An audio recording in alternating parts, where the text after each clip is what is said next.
Welcome to Darwin's Designs.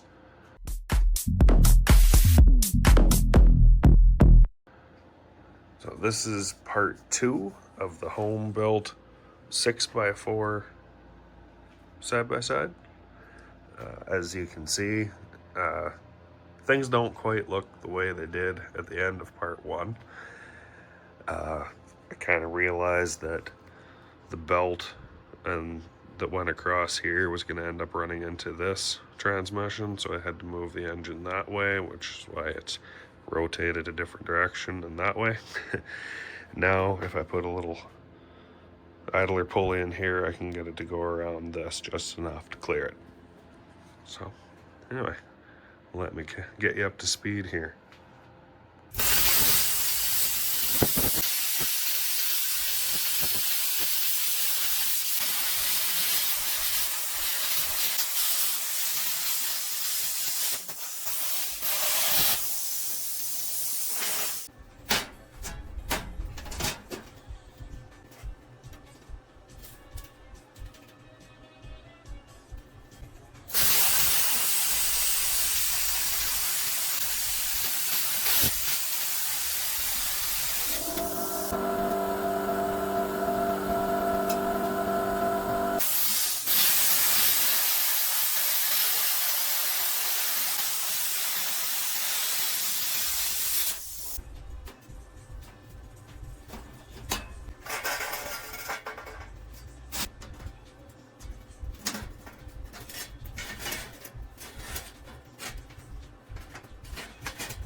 Okay, so I got this plate in here and all welded.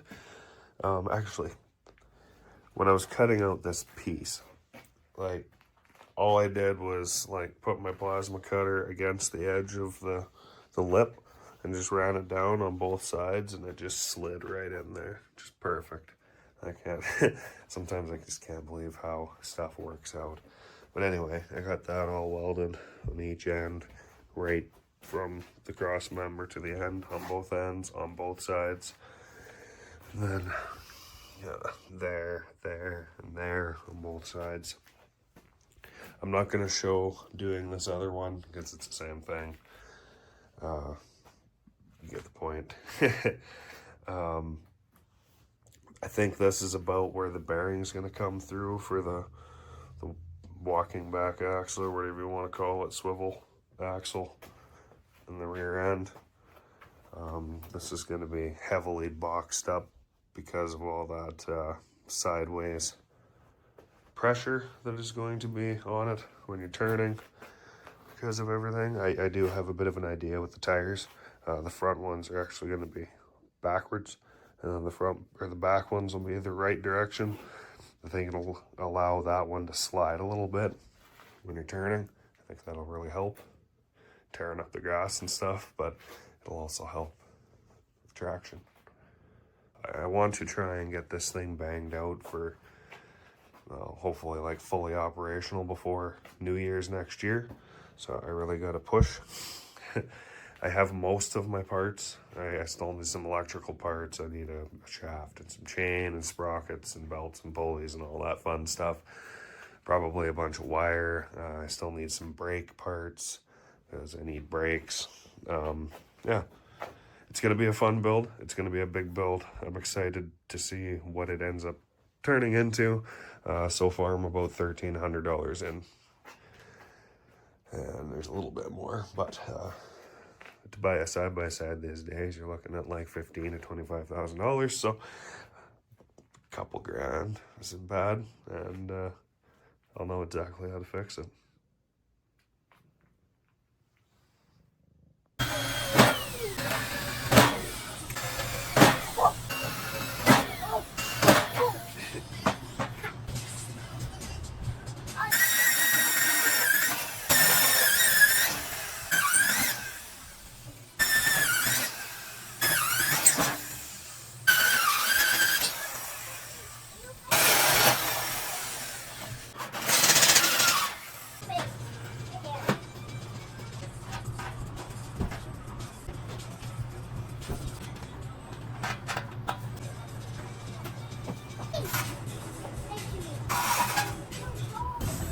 I can't believe I managed to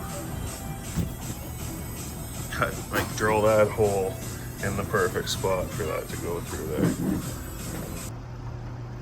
Now I got these bearings all mounted, and I got this axle kind of sitting here, getting the idea of how much room I need sticking out on each side for the drive sprocket will be. That's not a sprocket, just one I'm using as a spacer until I get the ones I need.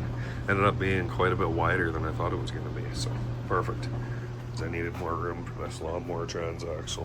If it was going to be too thin, I was going to have to try and make my own keyway on there, because it would have been further in than here. That's where the keyway ends, and I needed it like here. So now I only need to take like an inch off each end. I got lots of keyway. Mount that up in here. I'm gonna put bearings on each side to hold it all in place and brace it all up, and yeah, get all my belts and chains and stuff going. Oreo, I'm getting excited.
Well, after some moving around of things, I think I finally kind of found a layout that everything doesn't run into each other. Uh, that originally the motor was going to be the other direction, and then I realized that the pulley was going to hit this pulley. I didn't have enough room to put a big enough pulley to have enough torque. So, motor's going to go over there now. Alternator, I think, is going to be able to slide down in there. This transmission here, this will make the shifting kind of interesting, but I guess I'll figure it out. Yeah, that one will go down to that final drive axle. Bring us around over here. Gonna see how.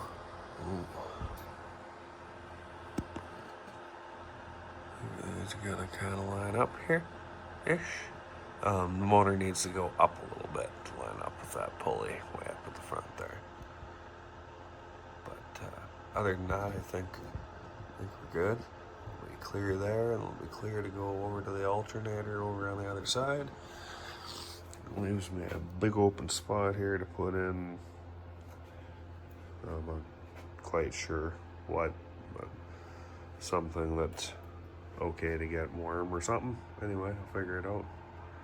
This is where I'm at so far. Anyway. And this is actually going to wrap up part 2. Part 3 is already being recorded. Thanks for watching till the end. If you liked this video, please hit the like button and don't hesitate to toss a question or comment down below. Here's a couple more of my videos to check out.